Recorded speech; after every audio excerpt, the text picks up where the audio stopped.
First at noon, the second segment of Skyline is officially open to the public. It adds 4 stations and 5 miles of service. Sunrise traffic reporter Jelani Martinez was there for some of the first rides.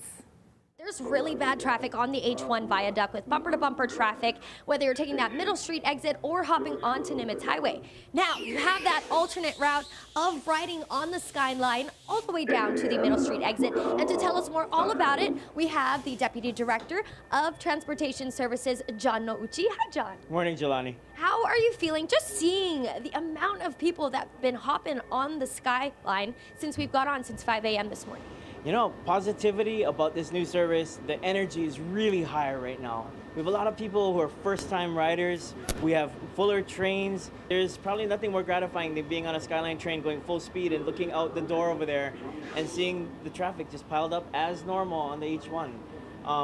You know, that is the advantage that we've been trying to talk about. No matter what time you get on Skyline, Skyline is always on time. Your travel time will be consistent from where you're going to where you're coming from.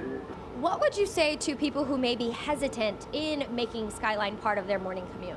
Look, we get it. You know what? If you've been doing the same thing for many years, if you've been driving yourself for many years and shaking your fist angrily at the congestion, it's hard to try new things. But we have a free weekend coming up. And with a Holo card, you can ride all of our transit for free, the bus and Skyline. You know, it's a great time to just demo the system, kind of plan it out so that you don't have the added pressure of having to make it someplace on time, but learn a new way to do things. And that's what we want people to use this free weekend for.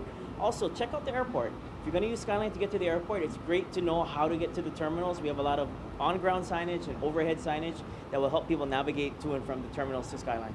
It's really exciting because we've heard from all kinds of riders, first-time riders, people who's heading into work, students, and even senior citizens trying to get to their doctor's appointments. But as John mentioned, you can try out Skyline this weekend for free on Saturday and Sunday. They are going to be running from 4 a.m. to 10:30 p.m. That's the hours every single day, even during the holidays. Well, thank you so much, John, for joining us this morning. I'm Jelani Martinez reporting all the way on Skyline. Thank you, Jelani. The state health department continues to investigate the illnesses of at least 9 children on Oahu after recalled chocolate milk was sent to Hawaii schools. The state epidemiologist said the Meadow Gold half pints of chocolate milk had the consistency of pudding. The children reported having gastrointestinal illnesses like upset stomach and vomiting. The Department of Health says a Maui intermediate school also found the abnormal milk, but no one reported getting sick. And the initial complaint was an abnormal texture to the milk. So it was coming out with a thicker texture, kind of like chocolate pudding. So we haven't yet clarified if they all drank the same batch of milk or not. I want to say disgust. I'm thinking about improper storage. Perhaps the milk wasn't stored at a right temperature. On Tuesday, parents at Kapalama Elementary got a letter from the principal that several students reported feeling ill after lunch. State officials said about 70,000 Meadow Gold half pints were distributed statewide, including at nearly 200 schools on Oahu, Maui, and Kauai. Meadow Gold recalled chocolate milk with the expiration date of October 16th. And in a statement, the company said in part, the moment we discovered there was a report of illness in schools and our products were suspected, we voluntarily recalled all the products suspected. Thus far, initial testing from the production facility has not found any contamination with the milk. New at noon, John Bolton, President Trump's former national security advisor who has become a vocal critic, has been indicted, charged with illegally storing and transmitting classified information. The indictment says Bolton allegedly shared more than 1,000 pages of information about government activities with relatives. Now, back in August, the FBI searched Bolton's home and office for classified records he may have illegally kept. Bolton's attorney says many of the documents seized were approved as part of a pre-publication review for his new book. Meanwhile, on Capitol Hill, Republicans rolled out a new tactic to try, at the very least, fund parts of the government during the shutdown. It's the first new spending measure to come to the floor since the shutdown began 16 days ago. Erica Brown has more. The Senate took a procedural vote on a bill that would fund the Pentagon and pay U.S. service members during the shutdown, but failed to get the votes needed to move forward with the legislation. The motion is not agreed to.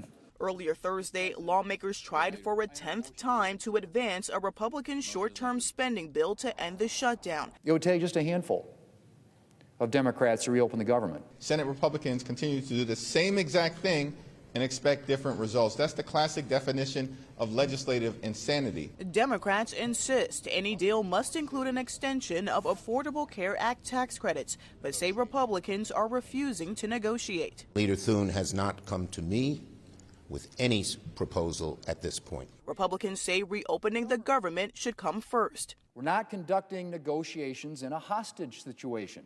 Now, President Trump has said he plans to use the shutdown to slash the size of government by firing thousands of government workers. But a legal challenge from employee unions has put those plans on hold.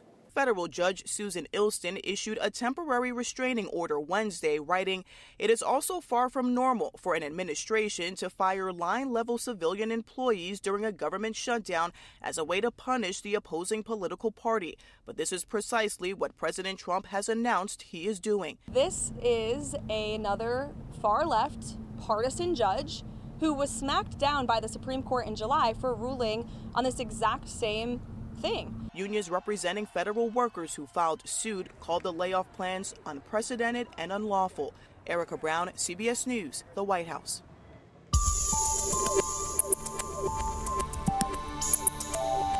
Well, happy Thursday, everybody. We've been talking all week and giving you the first alert about that wet and unstable trade wind pattern we're entering. Just to the north of us, you can see the center of the circulation of this upper level low pressure system. A lot of lightning right offshore just to the north of Kauai. And as we're going forward throughout the rest of this afternoon, we could potentially see a few pop-up showers, maybe even pockets of heavy rainfall as we're going forward into this afternoon, this evening, and early Friday morning. Just a quick look at Oahu out there. A few showers along the Ko'olau. Earlier this morning, we saw a few showers actually up over near the North Shore, but not a lot over the rest of the island chain. Here's your forecast for the next 3 days. Thunderstorms still possible as we're going into Friday, mostly in the morning, maybe a few pop-up showers and heavy downpours Friday afternoon. Saturday and Sunday, some early showers and residual moisture. Like I've been saying over the past couple of days, there's a lot of uncertainty with this forecast, and it may be pop-up showers and pop-up thunderstorms. Some areas may see sunshine, other areas see rainfall. It's all based on the ingredients out there. I'll give you a full forecast and the details on this weekend coming up. Thank you, Drew. The Honolulu Police Department is considering using artificial intelligence to create police reports, according to an article by Honolulu Civil Beat. The technology would use audio transcripts and visuals from body camera footage to write the reports, but officers would still be required to review them. Police Chief Roddy Vanek yesterday told the Police Commission the technology would save officers time. He said a pilot program could begin by next spring. 4 state officers who were arrested by their own department last year are hitting back, claiming they're the victims of abuse and corruption. Our chief investigative reporter Lynn Kwano explains why they say the arrests were staged and they deserve to be compensated by the state. Overtime, special assignments, and holiday pay, all things the men say they lost out on because of their arrests. Startling allegations in a new lawsuit filed Tuesday afternoon by 4 Department of Law Enforcement deputies. Alvin Turla, Sergeant Eric Mitamura, William Keahi, and William Gary all say they were arrested by DLE to discredit claims in a previous hostile work environment case. First Deputy Laniko Doborowski filed his complaint on June 11, 2024, alleging misconduct and sexual harassment that he says former DLE Director Jordan Lowe ignored. The 4 men say Lowe and Wayne Ibarra, the current head of the Criminal Investigations Division, then orchestrated false arrests to counter Doborowski's claims in an effort to show that DLE and Jordan Lowe were taking allegations of harassment seriously. Lowe, via Wayne Ibarra, used their powers and authority to arrest these 4 innocent people and threaten the arrest of other innocent deputies in order to provide a potential defense to the Dobrowski lawsuits. On June 18th, 1 week after Dobrowolski's lawsuit was filed, the arrest started. All 4 deputies were booked for harassment for making inappropriate comments to an African-American deputy. No charges were ever filed against the arrested deputies, but they were all on restricted duty for months before they were cleared of criminal wrongdoing. The base pay for a sheriff is not real high, and so they heavily rely on additional income like special duty and overtime especially. Their lawsuit alleges abuse of process, 2 counts of inflicting emotional distress, and negligent training and supervision. They are suing the state, Jordan Lowe and Wayne Ibarra in both their professional and personal capacities. Lowe is now retired and he couldn't be reached for comment. Ibarra is still employed at DLE. We contacted the department but did not hear back. The state attorney general's office, which will defend them, would not comment on pending litigation. No specific amount was requested in the lawsuit, but taxpayers would pay the bill if a jury sides with the plaintiffs. I'm Lynn Kawano, Hawaii News Now. Thank you, Lynn. A new UHERO report reveals the continued health impacts the Red Hill fuel spill is having nearly 4 years later. Almost 80% of affected residents say they developed new physical or mental health symptoms, and most are still dealing with them. Many felt their concerns were dismissed by doctors, and more than a third never got reimbursed for thousands in out-of-pocket costs. The biggest issue, though, is trust. People say they feel betrayed, especially by the Navy, and want more transparency and accountability moving forward. Caught on camera, new dash cam video reveals what caused Tuesday's rollover crash just outside Honolulu. Vehicles were driving south on Punchbowl Street when a white pickup truck sped into the intersection, slamming into a black pickup truck, flipping it onto its side in front of Kauai Church. 5 people were hurt, including a 10-year-old and a teenager. Police have not released any details about the driver of the white pickup or any potential charges. Now take a look at this. We have to blur these tire tracks at the Navy Marine Golf Course near Honolulu's airport because the vandalism left behind is sexually graphic. We're told staff and golfers found the markings yesterday, apparently from e-bikes. We reached out to multiple military personnel for more information, but are told due to the government shutdown, responses will be delayed until furloughs are lifted. And bird owners are being urged to limit their flock's contact with other animals after a possible case of avian influenza was detected in a duck found at UH Manoa last week. The Hawaii Department of Agriculture says it's the first reported case in nearly a year. The ongoing migratory season is adding to the risk of the virus spreading. No more than 100 birds had to be euthanized after a bird sanctuary in Wahiawa was infected last November. The remains of 2 more Israeli hostages are returned home, but several remain unaccounted for as the Gaza peace deal faces more strain. I'm Naomi Ruckham with what's happening on the ground in the war-torn region as the international community looks at a plan for what's next in Gaza. Also ahead on This Is Now, an activist from Kauai is speaking out after being jailed in Israel. We'll be right back.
Welcome back. The bodies of 2 more hostages are back in Israel today, and Hamas says they've now returned all the remains they could recover. Now, this comes as disturbing video shows gruesome infighting in Gaza. Naomi Ruckham has the latest. In Israel this week, communities are laying the bodies of hostages to rest after being returned by Hamas as part of a delicate truce. It's important for us, for the whole country, for the whole people in Israel, that people will come to their grave. Hamas returned the bodies of 2 additional hostages Wednesday, saying that is all they could recover. The remains of 19 other people are still somewhere in Gaza, including 2 Americans. The Gaza Health Ministry now confirms it has received more than 100 Palestinian bodies from Israel since Friday. But the terrorist group is retaining power and fear on the Gaza Strip. This graphic video shows the public executions of those accused of collaborating with Israeli forces. Part of President Trump's 20-point peace plan is getting weapons out of the hands of Hamas. It's not only that we get the hostages out without getting our military out, but that we would subsequently have both demilitarization and disarmament. But since the start of the ceasefire, Hamas has rejected calls to disarm.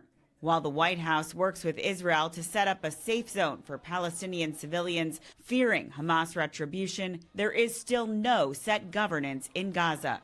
Naomi Ruckham, CBS News.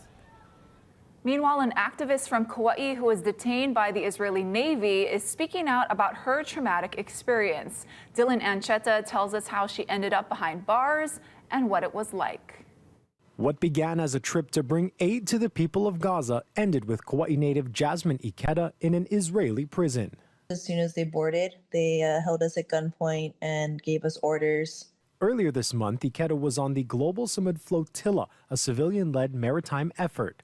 The fleet was trying to enter the Gaza Strip when the Israeli government intercepted them, taking Ikeda and hundreds of others into custody. The processing of us from the dock to the cell was terrible. They didn't let me use the bathroom once. And that was probably like a 12 to 18-hour process. The process also included a search in which they were ordered to remove most of their clothing. Ikeda says she was left with just her bathing suit bottom for hours before given a prison-like uniform.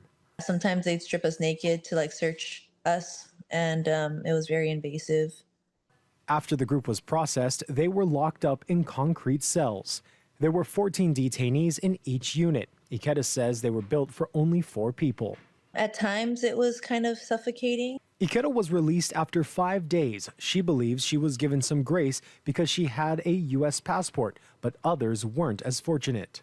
There were a lot of my comrades that were blindfolded or put with cuffs in stress positions for 5+ hours, which is extremely traumatizing. Political analyst John Hart pointed out the flotilla was aware they could have been challenged. It's just like, if you're going to lay on the ground in front of the tank, the police are going to come and probably arrest you and take you away. Hart says it's difficult to justify Israel's decision to deny aid to those in Gaza, but he understands the government's struggle because of attacks on civilians by the Palestinian militant group Hamas. It's just so tragic. I mean, this is a situation that's been going on for a long time. Dylan Ancheta, Hawaii News Now.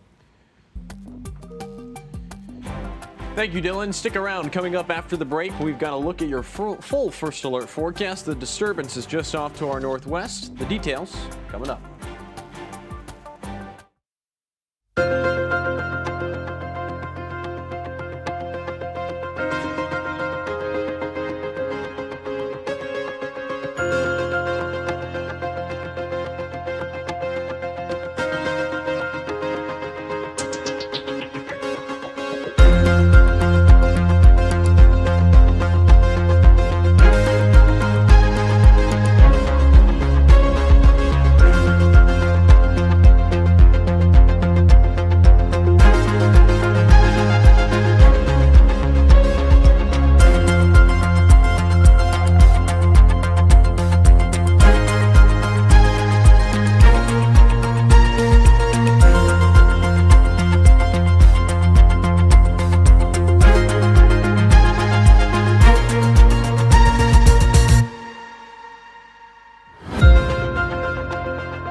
First Alert Weather with Drew Davis. All right, well, happy Thursday, everybody. Again, we've been giving you the first alert about wet and potentially unstable weather as we're going forward into the back half of this week and into the weekend. Let's just take a look at what we're tracking out there. Again, that first alert for the instability in the atmosphere. We've also got breezy trades this week and actually seeing trades between 15 to 20 miles per hour on Saturday and also a reinforcing northwest swell out there. Let's break down our first alert radar and satellite, giving you an island by island view. Going over to Kauai, again, a lot of our activity is off to the north of Kauai and Oahu, but we're starting to see some pop-up afternoon, even a thunderstorm, some lightning strikes on the northern shore and northwestern shore over on Kauai, some convection possible over there near Kapa'a. But again, we are watching this pretty closely. We really can't see the full picture over on Kauai because the radar really only covers the southern shore of the island. A quick look at Oahu. We've mostly got windward showers out there, not seeing a ton of rainfall, but again, the potential for this afternoon seeing a few heavy downpours and maybe a rumble of thunder out there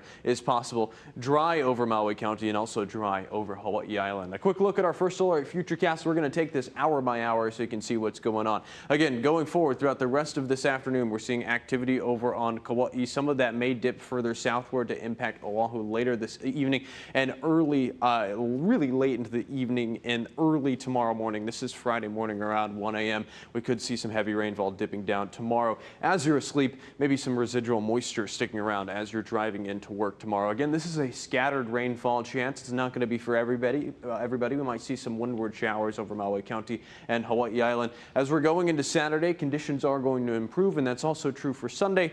Maybe another disturbance as we're going into the beginning of next week. Our surf and shoreline forecast, north and west facing shores are on the decline. We've got a small reinforcing northwest swell out there. A few box jellies out on Oahu south and some west facing shores. We also have a small craft advisory up in between Maui County and Hawaii Island until 6 p.m. on Friday. Easterly winds between 10 to 20 knots out there. The box jellyfish probability today, high chance. Friday, a lower chance. They're going to be moving out as we're going into the weekend and beyond. Our 7-day forecast again today and tomorrow we have highlighted in red spotty showers, maybe a few thunderstorms. Really tonight into early tomorrow morning, the best chance for rainfall is over Kauai and Oahu. A few showers possible as we're going into Sunday and Monday of next week. We'll be right back after this short break. I'll have more information on our First Alert weather app and on HNN, HawaiiNewsNow.com.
When you're surfing, being attacked by a shark is usually a top concern, but surfers in California are being targeted by aggressive otters that are stealing their boards. At Steamer Lane, one of the most popular surf spots in Santa Cruz, a woman was bit on her foot, and when she looked behind, there was an otter on her board. She says the otter took over her board for at least 20 minutes before she was rescued by Ocean Safety. Yikes. Speaking of rodents, scientists may have discovered the truth about Chicago's sidewalk rat hole and the animal that paved the way for the viral site. Now, the animal-shaped imprint of what was assumed to be a brown rat went viral last year and attracted people from all over the world, but it turns out the name all wrong. Researchers analyzed the imprint's dimensions and concluded with a nearly 99% likelihood the mark was left by a squirrel. The scientists said the anatomical measurements are too large to match a rat. They also noted the lack of footprints, which probably means the creature likely fell onto the wet concrete, perhaps from a nearby tree. All right, I didn't even know that was Me a neither. thing. I didn't know. I guess there's a whole other side of the internet that I don't know about. Charmin is going big with its latest release. Starting Thursday, the brand is introducing what it calls the Forever Roll. It's a 1,700 sheet roll of toilet paper that is meant to last up to a month based on a two-person household. The roll is about 32 times larger than a standard one. The Forever Roll will be available online. The company is even offering a 30-day money-back guarantee. Charmin insists it's still the same soft, two-ply, ultra-soft people love. Man, that's A lot of pretty TP. cool.